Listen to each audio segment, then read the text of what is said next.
ପିଲାମାନେ ଆଜି ଆମେ ଅତ୍ୟାଚାରିତ ଏକାଙ୍କିକାର ଶେଷ କାଳାଂଶରେ ଆମେ ଦ୍ୱିତୀୟ ଦୃଶ୍ୟର ଦ୍ୱିତୀୟାର୍ଦ୍ଧକୁ ପଢ଼ିବା ପୂର୍ବରୁ ବ୍ରହ୍ମନାଦ କରିନେବା।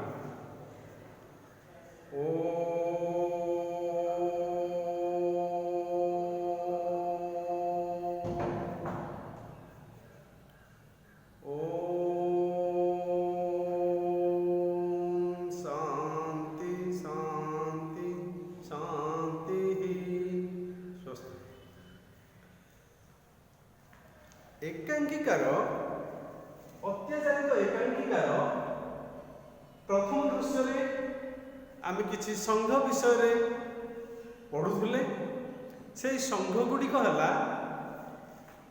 निखिल कटक चाकर संघ, गृहलक्ष्मी समिति सभा, छात्र संघ, लो पेड टीचर एसोसिएशन संघ। अच्छा पिला माने कहल जे निखिल कटक चाकर संघरे केउ सब आईन पास होइतिला ना? निखिल कटक चाकर संघरे चाकर मानकु मुनिब माने किछि कहि परिबे नाही। मुनिब माने जहा खाइबे चाकर माने सेया खाइबे, मुनिब माने जहा पिंधिबे चाकर माने सेया पिंधिबे, मुनिब माने जेमिति सोइबे चाकर माने सेमिति सोइबे। किंतु मुनिब मानकर दरमा जते चाकर मानकर दरमा सेते नुह।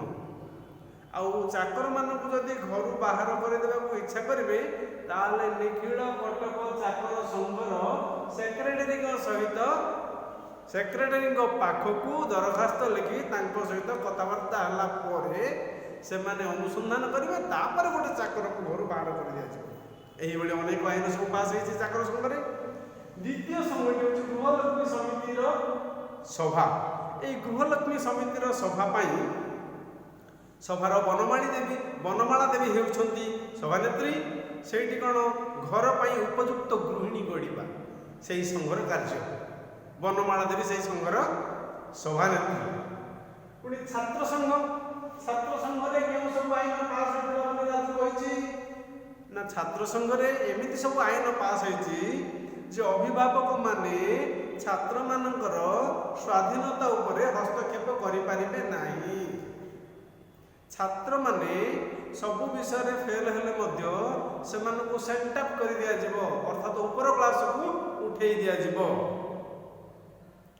चाकर माने श्रेणी गृह रे एका बेंच रे झियो माने पुओ माने मिसिकी बसिबे। एही बडी अनेक लाइन सब पास होइछि। राजू एही कथा ब्रज बिहारी बाबू को कहिछि। लो पेड टीचर एसोसिएशन रो केउ सब नियम रहिछि ना? लो पेड टीचर एसोसिएशन रे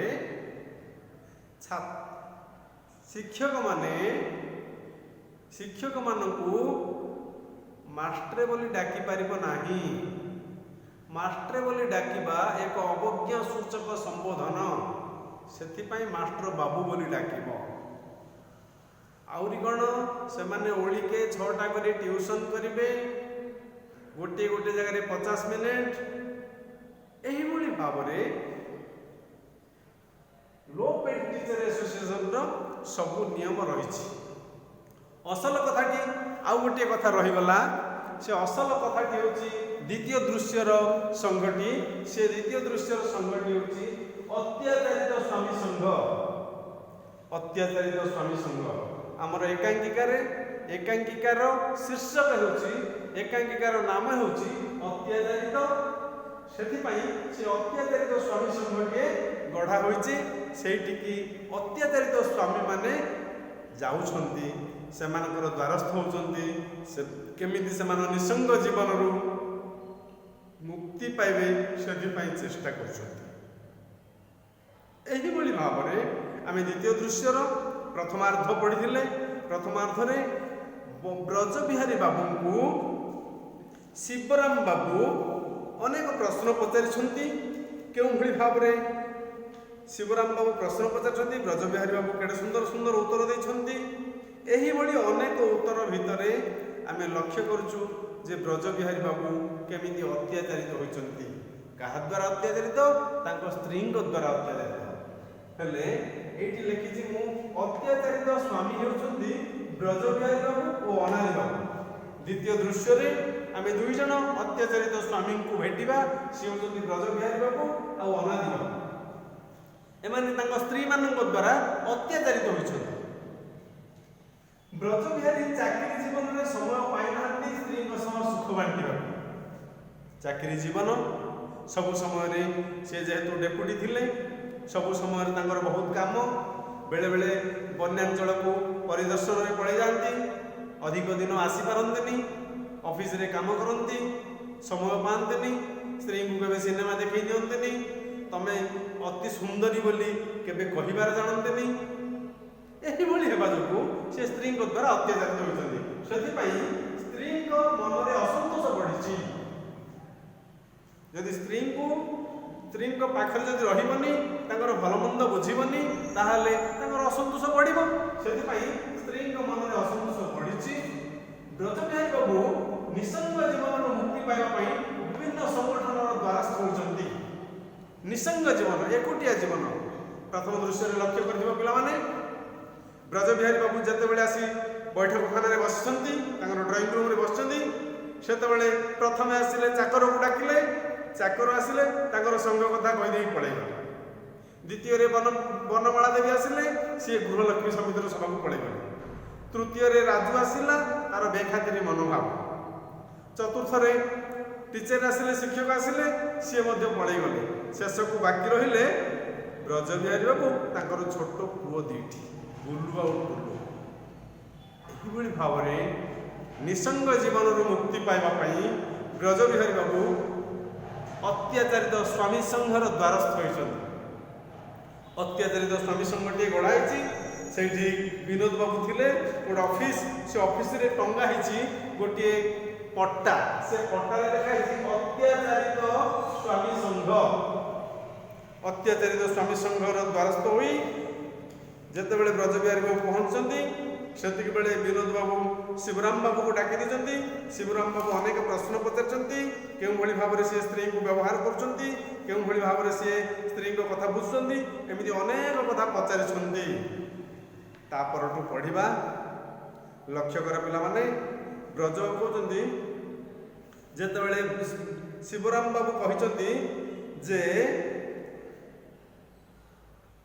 आपण को सोसिएबल होगा पड़ो शिवराम बाबू ब्रजबिहारी बाबू कहते जे आपण असामाजिक हो जाती आपन को सामाजिक होगा पड़ो अर्थात आपण को सोसिएबल होगा पड़ो ब्रजबाबू कहते केमिति हेबी बतई दिंतु प्रतिदिन अंततः घंटाए लेखाएं अन्य कौन महिला संगे मिलामिशा और गपसप करने को पड़ो अन्य जड़े महिला सहित गपसप करने को पड़ो पिलामाने जदि नारीटे निज स्त्री थी निज स्त्री जदि संगठन को पड़े जाऊे ताहले अन्य जड़े महिला सहित जदि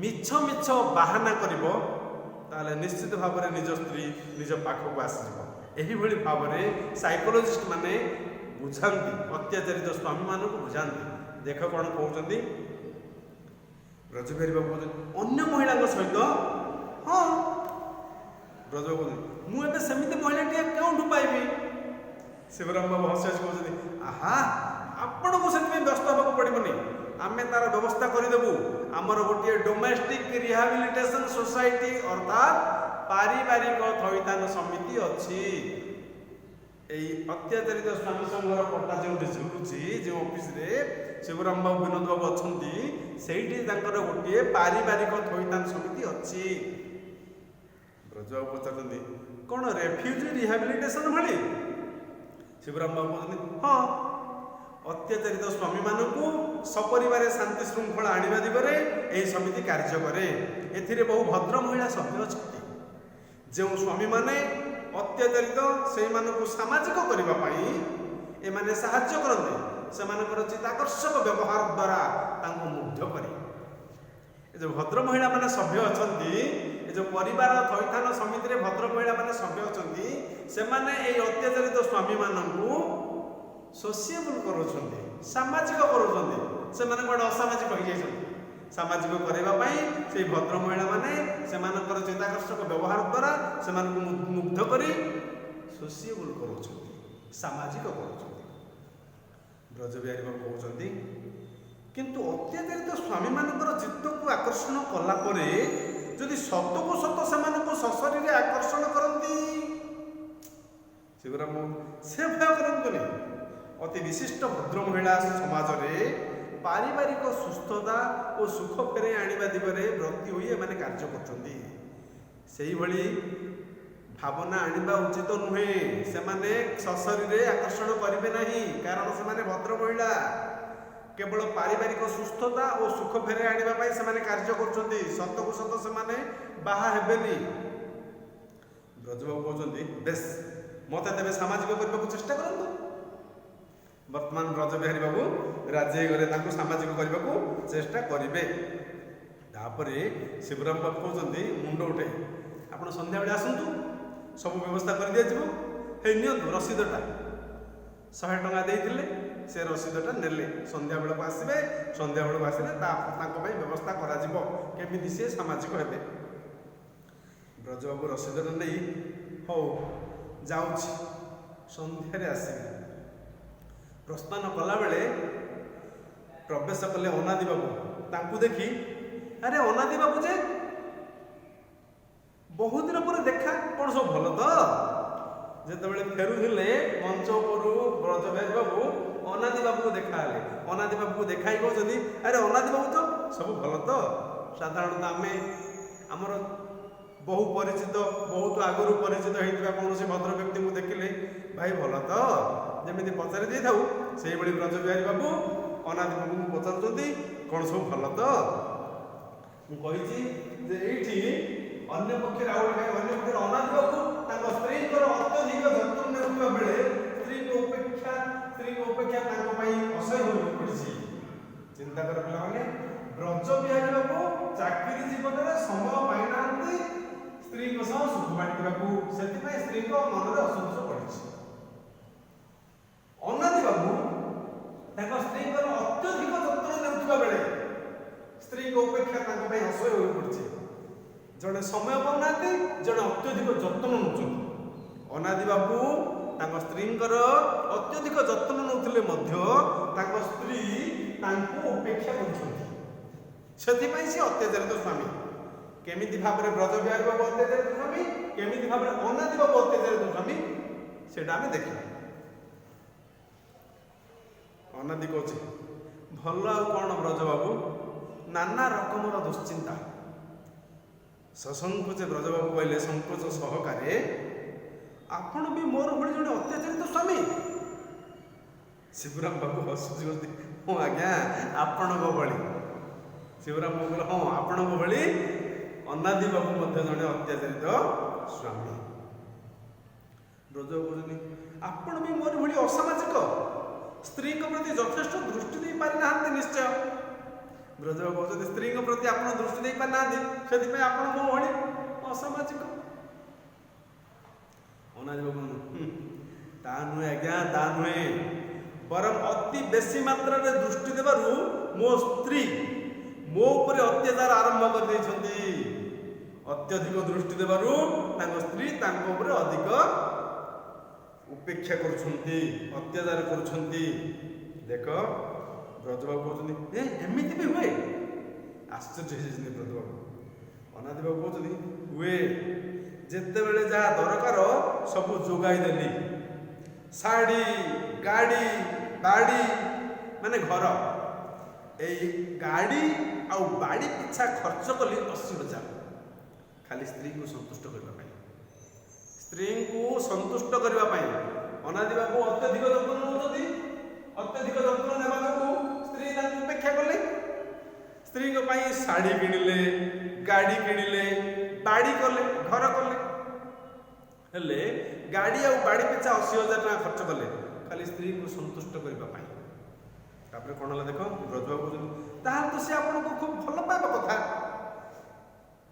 ଅନାଦି ବାବୁ କହୁଛନ୍ତି କିନ୍ତୁ ତା ବଦଳରେ ସିଏ ଭଲ ପାଇଲେ ନୂଆ ଘରେ ଦିନେ ଛାଡ଼ି 2 ଦିନ ଛଡ଼ା ଖାଲି ଗାର୍ଡେନ ପାର୍ଟି କରିବାକୁ ଆଉ ଅନ୍ୟମାନଙ୍କ ସହିତ ଗାଡ଼ିରେ ହାୱା ଖାଇ ବୁଲିବାକୁ।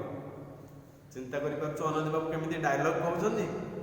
ଯେଉଁ ଘରଟି ଗଲେ ତାର ସେଇଠି ଟିକେ ଜାଗା ଅଛି, ସେଇଠି ଖାଲି ସାଙ୍ଗସାଥି ମାନଙ୍କୁ ଡାକି ଗାର୍ଡେନ ପାର୍ଟି କରେ। କିଏ? ଅନାଦି ବାବୁଙ୍କ ସ୍ତ୍ରୀ। ତାପରେ ଗାଡ଼ିରେ ଅନ୍ୟମାନଙ୍କ ସହିତ ହାୱା ଖାଇ ବୁଲିଲେ। ବ୍ରଜବାବୁ କହୁଛନ୍ତି ଇଏ ତ ବଡ଼ ଅନ୍ୟାୟ କଥା, ଆପଣ ଏସବୁ କିପରି ବରଦାସ୍ତ କରୁଛନ୍ତି? ଅନାଦି କହୁଛନ୍ତି ଖାଲି ଏତିକି ହେଇଥିଲେ ତ ଯଥେଷ୍ଟ ହେଇଥାନ୍ତା। ବିନତୀ ଦେବୀଙ୍କର ସ୍ୱାମୀ ଭାବରେ ମୋର ବି ଆଦର ସମାଜରେ ବଢ଼ୁଥିଲା। ଅନାଦି ବାବୁଙ୍କ ସ୍ତ୍ରୀଙ୍କ ନାଁ ହେଉଛି ବିନତୀ ଦେବୀ। ବିନତୀ ଦେବୀଙ୍କର ସ୍ୱାମୀ ବୋଲି ୟାଙ୍କର ନାଁ ବଢ଼ୁଥିଲା। କିନ୍ତୁ କ'ଣ ହେଲା ଦେଖ। ବ୍ରଜବାବୁ ତେବେ କ'ଣ ହେଲା? ଅନାଦି ବାବୁ ସେ ରୀତିମତ ଅନ୍ୟ ସହିତ ପ୍ରଣୟ ଆରମ୍ଭ କରିଦେଇଛନ୍ତି। ପ୍ରଣୟ କହିଲେ ପ୍ରେମ। ସେ ରୀତିମତ ଅନ୍ୟ ସହିତ ପ୍ରଣୟ ଆରମ୍ଭ କରିଦେଇଛନ୍ତି। କେମିତିକା ସ୍ତ୍ରୀ ଲୋକ ଦେଖ, କେମିତି ସ୍ୱାମୀଟି ଅତ୍ୟାଚାରିତ ହେଉଛନ୍ତି ଦେଖ। ବ୍ରଜବାବୁ କହିଲେ ସତେ ନା କ'ଣ? ତେବେ ଆପଣଙ୍କ କେସ୍ଟା ତ ବଡ଼ ସାଂଘାତିକ। ଅନାଦି ବାବୁ ଦେଖାଯାଉ କ'ଣ ହେଉଛି। ଏ ସଂଘର ତ ସାହାଯ୍ୟ ନେଇଛି, এই সংঘর সে অত্যাচারিত স্বামী সংঘর তো সাহায্য নেইছেন। অত্যাচারিত স্বামী সংঘ তো গড়িଛନ୍ତି।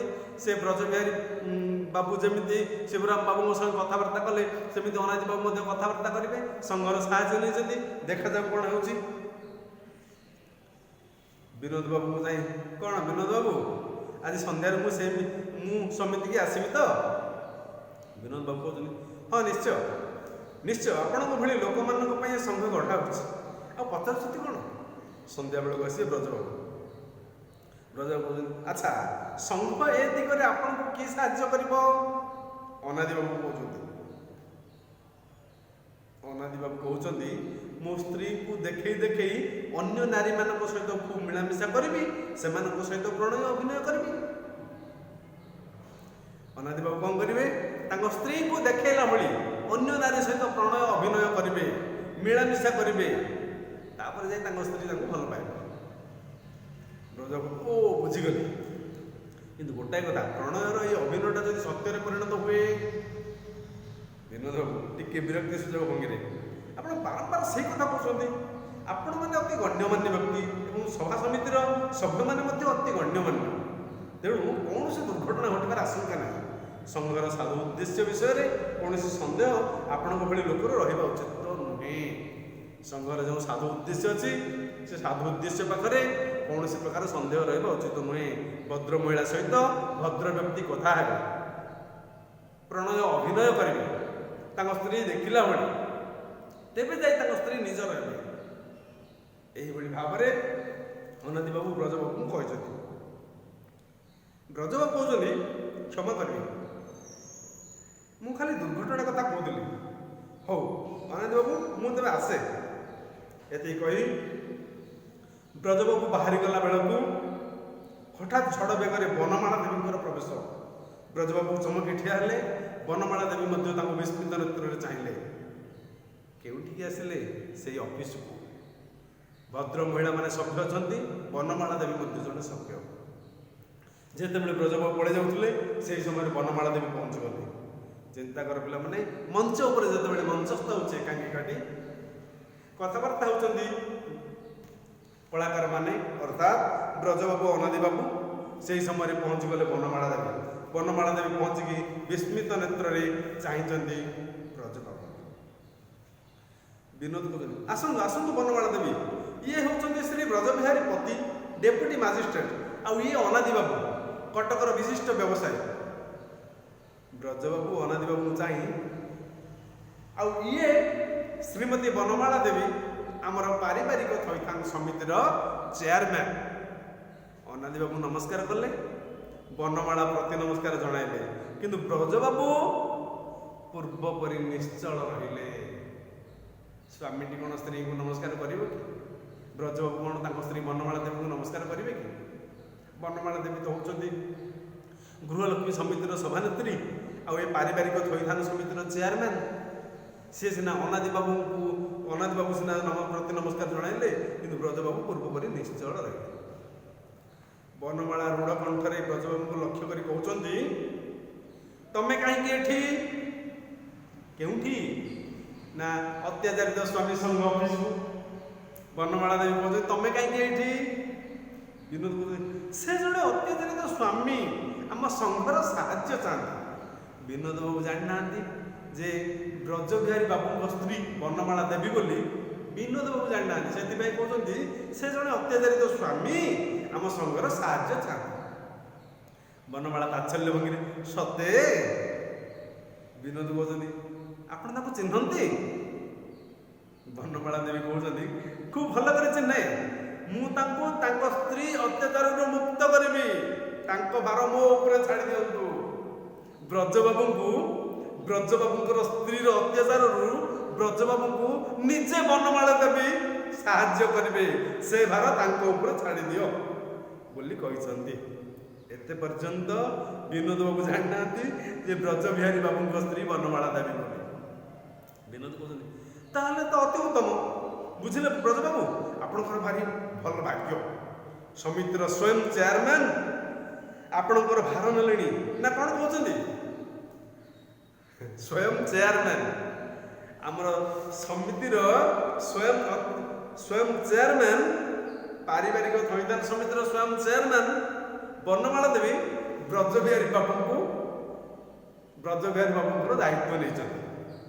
ଭାରି ଭଲ ଭାଗ୍ୟ ବ୍ରଜବିହାରୀ ବାବୁ। ବ୍ରଜବାବୁ ହତାଶ ଭାବରେ, ନା କହିବେ ଆଉ କ'ଣ, ମୋର ଭାଗ୍ୟ ଭାରି ଭଲ। ସତ କଥା, ତାଙ୍କର ଭାଗ୍ୟ ଭାରି ଭଲ। ବନମାଳା ଦେବୀ କହୁଛନ୍ତି ବ୍ରଜବାବୁ ଯାଇକି, ଆସ ମୋ ସାଙ୍ଗରେ। ବ୍ରଜବାବୁ ଇତସ୍ତତ ହେଲେ, ଚାଲ। ବନମାଳା ଦେବୀ ଯିବାକୁ ଉଦ୍ୟତ ହେଲେ।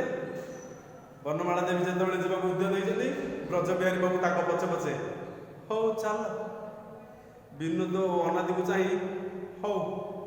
ବିନୋଦ ଆଉ ଅନାଦିକୁ ଚାହିଁକି ବ୍ରଜବାବୁ, ହଉ ମୁଁ ତେବେ ଆସୁଛି, ନମସ୍କାର। ଆପଣଙ୍କ ସମିତିର ଚେୟାରମ୍ୟାନ ଏଇ ବନମାଳା ଦେବୀ ମୋର ସହଧର୍ମିଣୀ।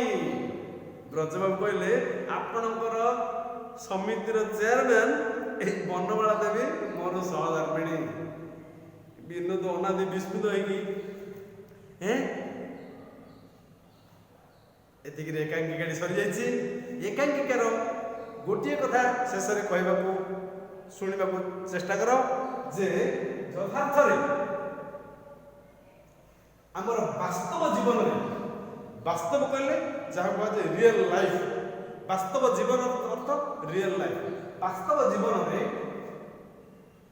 ବାସ୍ତବ ଜୀବନର ଅକୁହା କାହାଣୀ, ଯେଉଁ କାହାଣୀ ଗୁଡ଼ିକ ଆମେ ଅନ୍ୟ ଆଗରେ ପ୍ରକାଶ କରିପାରିବା ନାହିଁ, ସେହି ଅକୁହା କାହାଣୀକୁ ନାଟ୍ୟକାର ପ୍ରାଣବନ୍ଧୁକର ଅତ୍ୟାଚାରିତ ଏକାଙ୍କିକାରେ ପ୍ରକାଶିତ କରିଛନ୍ତି। ଆମର ଏମିତି ଅନେକ ଅକୁହା କାହାଣୀ ରହିଛି।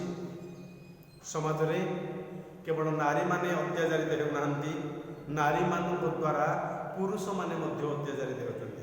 ସେହି ପୁରୁଷମାନଙ୍କର ଅତ୍ୟାଚାରିତର କଥା ବିଭିନ୍ନ ସଂଘର ନିୟମ କାନୁନ ସବୁକୁ ବୁଝେଇ ଶେଷରେ ପରିବାରର ଅକୁହା କାହାଣୀ, ବାସ୍ତବ ଜୀବନର ଅକୁହା କାହାଣୀକୁ ଏହି ଅତ୍ୟାଚାରିତ ଏକାଙ୍କିକାରେ ନାଟ୍ୟକାର ପ୍ରକାଶିତ କରିଛନ୍ତି। ବାସ୍ତବ ଜୀବନର ଅକୁହା କାହାଣୀ। ଆଜିର ସମାଜରେ ଏହିଭଳି ଅନେକ ଘଟଣା ଘଟୁଛି। ସେହି ଘଟଣା ଭିତରେ ଏହି ଏକାଙ୍କିକାଟି ତାର ବାସ୍ତବ କଥା କହିଛି। ସାହିତ୍ୟ ପଢ଼ିଲେ ଆମେ ଜାଣିପାରିବା ଯେ literature is the mirror of society, ଅର୍ଥାତ୍ ସାହିତ୍ୟ ହେଉଛି ସମାଜର ପ୍ରତିଛବି, ସମାଜର ଦର୍ପଣ। ସମାଜକୁ ଦେଖିବାକୁ ହେଲେ ସାହିତ୍ୟକୁ ଦେଖିବାକୁ ହେବ। ସାହିତ୍ୟରେ ସବୁ କଥା ବର୍ଣ୍ଣନା କରାଯାଇଛି। କେମିତି ଆମ ବାସ୍ତବ ଜୀବନର ଅକୁହା କାହାଣୀ ଏହି ଏକାଙ୍କିକାରେ ରହିଛି। ଏହିଭଳି ଭାବରେ ଏକାଙ୍କିକାଟିରେ ସବୁ ବର୍ଣ୍ଣନା କରାଯାଇଛି। ବିଭିନ୍ନ ସଂଘ, ସବୁ ସଂଘ ଭିତରେ ଅତ୍ୟାଚାରିତ ସ୍ୱାମୀ ସଂଘ ମଧ୍ୟ ଗଢ଼ା ହେଇଛି। ଏଇଟା ଗୋଟିଏ ନୂଆ ସଂଘ। ଏ ନୂଆ ସଂଘର କେମିତି ଏମାନେ ଦ୍ୱାରସ୍ଥ ହେଇଛନ୍ତି ଲକ୍ଷ୍ୟ କରିଥିବ। ଏକାଙ୍କିକାଟି କେଡ଼େ ମଧୁର ହେଇଛି, କେଡ଼େ ସୁନ୍ଦର ହେଇଛି। ଏତିକି, ଧନ୍ୟବାଦ।